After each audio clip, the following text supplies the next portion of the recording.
নমস্কার বন্ধুরা, শিউলি রান্নাঘরে আবার একটা নতুন পর্ব দেখার জন্য আমন্ত্রণ রইল।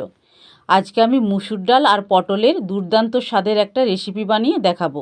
তার জন্য আমি এখানে কয়েকটা পটল এইভাবে ছাড়িয়ে নিয়েছি, আর নিয়েছি মুসুর ডাল, এখানে নিয়েছি আদা রসুন বাটা, পেঁয়াজ কুচি, আর নিয়েছি একটা মিডিয়াম সাইজের টমেটো কুচি। এইবার গ্যাসের মধ্যে একটা কড়া বসিয়ে দিলাম, কড়াই দিয়ে দিলাম কিছুটা পরিমাণ সাদা তেল। আমি আজকে রান্নাটা সাদা তেলেই বানাবো, আপনারা চাইলে সরষের তেলেও বানাতে পারেন। তেল বেশ ভালো করে গরম করে নিলাম। এইবার কেটে ধুয়ে রাখা পটলগুলো এর মধ্যে দিয়ে দিলাম।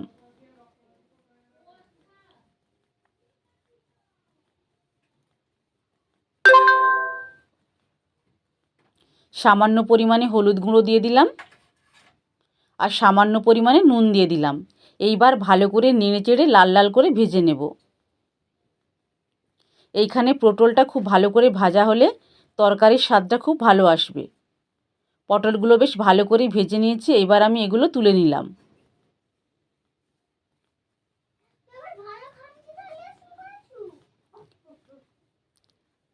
আমি এইভাবে পটলগুলো ভেজে নিয়েছি।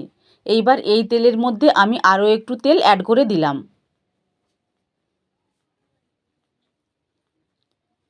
এইবার দিয়ে দেব পেঁয়াজ কুচি, আর দিয়ে দিলাম টমেটো কুচি।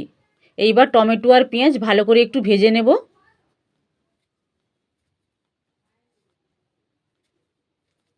দিয়ে দিলাম হাফ চামচ নুন। টমেটো আর পেঁয়াজ ভালো করে ভেজে নিয়েছি, এইবার দিয়ে দিলাম আদা রসুন বাটা। এইবার আদা রসুন আর পেঁয়াজ টমেটো ভালো করে একটু ভেজে নিলাম।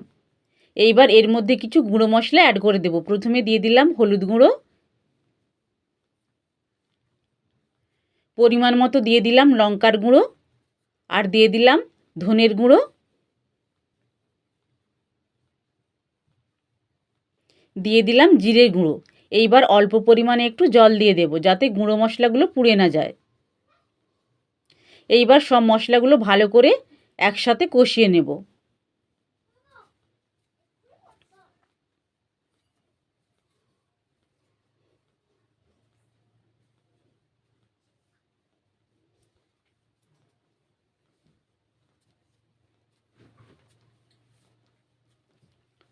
মশলা তো বেশ ভালো করে কষিয়ে নিয়েছি। এইবার ধুয়ে রাখা মুসুর ডাল এর মধ্যে দিয়ে দিলাম, দিয়ে আবার একটু কষিয়ে নেব।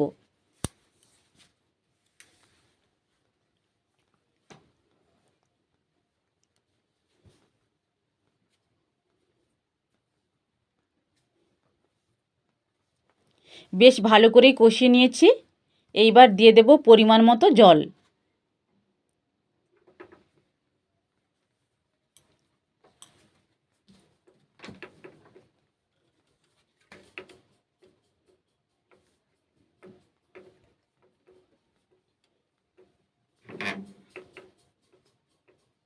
এইবার মুসুর ডাল একটু সেদ্ধ করে নেব।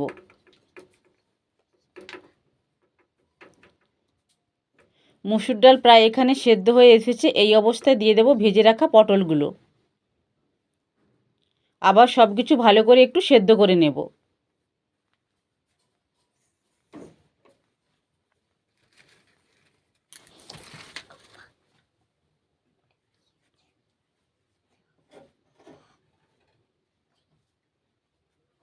দিয়ে দিলাম স্বাদ মতো নুন।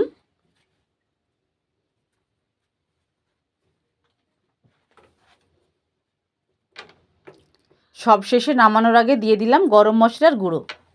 আপনারা গরম গরম ভাতে এবং রুটির সাথেও এইটা বানিয়ে খেতে পারেন।